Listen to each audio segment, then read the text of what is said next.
Well, Charleston County hopes to build thousands of new affordable housing units in the years ahead. First, leaders say they have to help hold on to the ones that are already standing, and it starts with a push from the Charleston Housing Authority.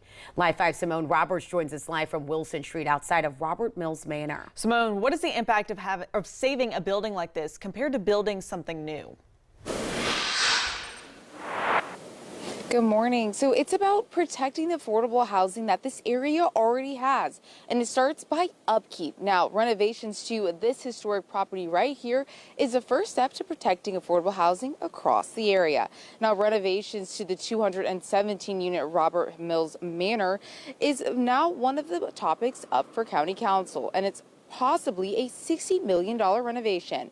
The Charleston Housing Authority has had plans to renovate this building since fall of last year, along with several other affordable units. Now, most of those renovations will focus on exterior alterations and repairs inside.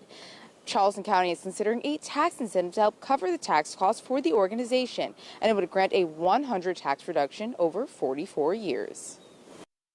Housing Our Future plan says we need tens of thousands more units across the Charleston area in all different income levels.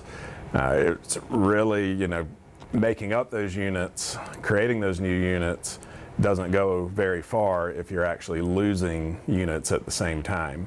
So this preserves those units for another 40, 50 years into the future. Now, these tax incentives will go through 3 rounds of approval with County Council and hopefully should be finalized by September before moving forward. Reporting live in Charleston, I'm Simone Roberts, Live 5 News.